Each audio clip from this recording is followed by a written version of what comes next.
So, nagtitinda ako ng during ng mga provincial, ano ba tawag dyan? Founding day ng province, may booth din ako. At ako may tagagawa ng basket, bread basket, nilalagyan ko ng cover. Maarte kasi ako.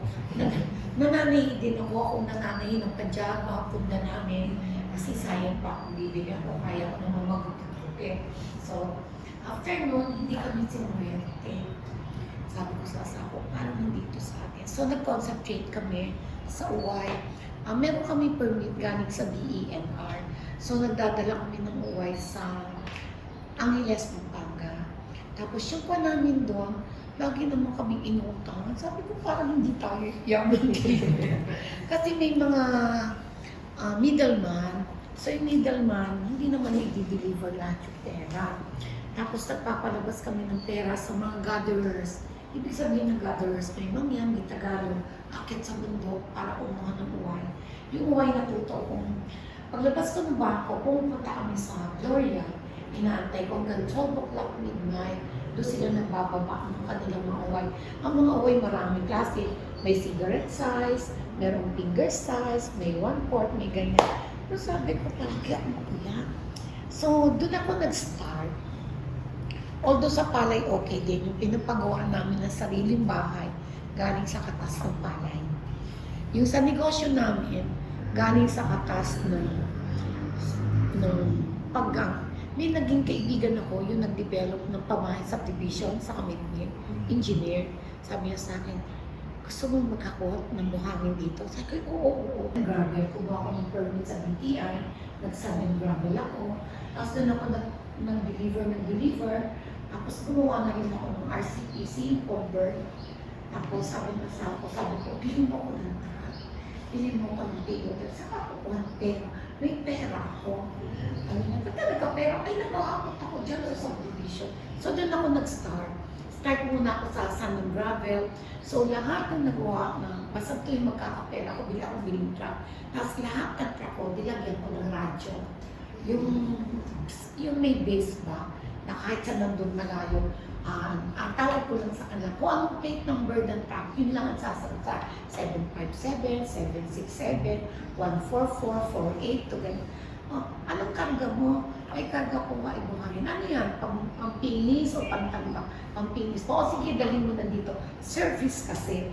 Ang one na sikreto ng pagnegosyo, servisyo. Kailangan magaling ka sa service. Doon ako lumagulat hanggang na-develop. Hindi ka nito ka-develop ang before. Hanggang sa na-develop doon, may mga malalaking lupa. Sa akin nagpangako. Eh para sa akin lagi magpangako. Kami naghahanap ng quarry. Saan lugar ba ito? Pag hindi tigkan, ito yung San Nicolas, Kubukalan. Naglalakad kami kasi kailangan naman namin yung kinukuha namin bato buhangin. Nakumunoy ako. Buti may dala akong payo. Ay, nandun na yung asawa ko. Bakit ito hindi na umuwi? Siya, pinadala ko sa Singapore, nakasakit. So, hindi ako nakasama. Buti nga mababait ang anak ko. Napalaki ko na maayos lahat ng anak ko. So, during Christmas and New Year, nandito ako. Kasi masama ang panahon ng kalapan. Marami binabaha, nagulang, and I have to be here. So, that's the sacrifice of being a leader.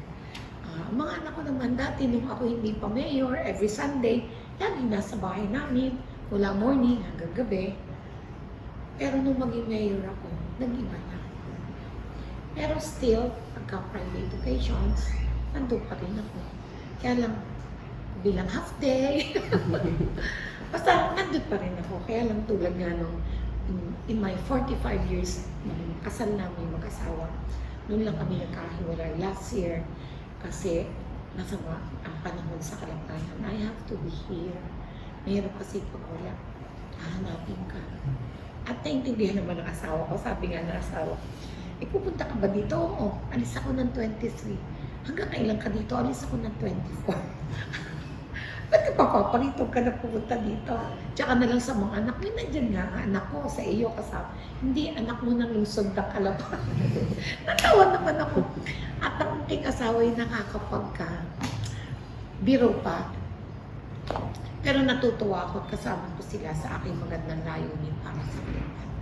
And I really want the people to believe in me believe sa kakayahan ko kasi I will do everything I can do in my power na mangalagaan ang mamamayan ng Luzon. Kaya mga bata, lakas ako. Alam niyo ba kung sino campaign manager ko? Yung mga bata. Yung kumakanta ng jingle ni Tita Maluti.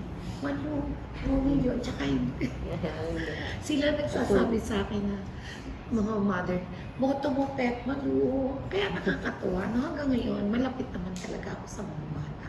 Kaya hindi ko sila nalilimutan. Meron ako mga feeding program, lalo na doon sa mga coastal area. Nagpapadala ko doon ng mga teacher ko sa mga library para matulungan ng mga batang mag-aaral.